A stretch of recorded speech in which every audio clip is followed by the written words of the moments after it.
ఈ 5 స్టార్ ఆహ్, రుణాలు ఇప్పిస్తారంట వీళ్ళపైన కన్జ్యూమర్ కోర్టులో ఫిర్యాదు చేశారంట.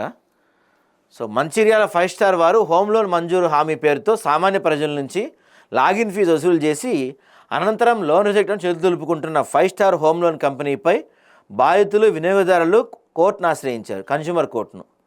లోన్ అవసరంతో సంస్థను సంప్రదించిన అనేక మంది మీకు ఖచ్చితంగా లోన్ వస్తుందనే హామీతో ముందుగా లాగిన్ ఫీజు చెల్లించాలి, అంటే 2,200 చెల్లించాలి.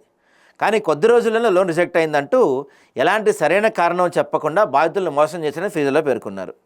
వివరాల్లోకి వెళ్తే 5 స్టార్ వారు లాగిన్ ఫీజు ముందుగా చెల్లించాలి, అంటే బాధితులు లాగిన్ ఫీజు 2,700 రూపాయలు చెల్లించిన వెంటనే ఇంటి తనిఖీలు, ఫోటోలు, వీడియోలు తీసుకొని లోన్ ప్రాసెస్ పూర్తయింది, త్వరలో మార్టిగేజ్ ఉంటుందని ఆశ చూపించడం, చివరికి లోన్ ఇవ్వకుండా కాలయాపన చేయటం, లోన్ మంజూరు కాకపోయినా వసూలు చేసిన ఫీజును తిరిగి ఇవ్వకపోవడంతో నిరాశ చెందిన బాధితుడు డిసెంబర్ 10, 2025న 5 స్టార్ హోమ్ లోన్ సంస్థకు రిజిస్టర్ పోస్ట్ ద్వారా లీగల్ నోటీస్ పంపించి నా లోన్ ఏ కారణాలతో రిజెక్ట్ చేశారో లిఖితపూర్వకంగా తెలియజేయడం స్పష్టంగా కోరారు.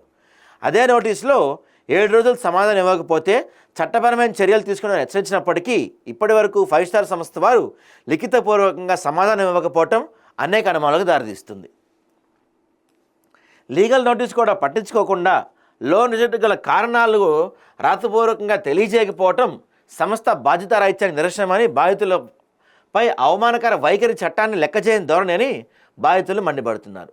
లోన్ ఇవ్వకుండా ఫీజులు మింగేయటం, లీగల్ నోటీసుకు స్పందించకపోవటం, బాధితులు న్యాయపరంగా నెట్టడం ఇవన్నీ సామాన్య ప్రజలు విశ్వాసంతో చేసే దోపిడీ చర్యలని వారు ఆరోపిస్తున్నారు. ఈ నేపథ్యంలో బాధితులు వినియోగదారుల కమిషన్లు అధికారికంగా ఫిర్యాదు నమోదు చేసి వసూలు చేసిన లాగిన్ ఫీజు తిరిగి చెల్లించాలి, మానసిక వేదనకు నష్టపరిహారం ఇవ్వాలని, ఇలాంటి మోసాలకు పాల్పడుతున్న సంస్థపై కఠిన చర్యలు తీసుకోవాలని కోరారు.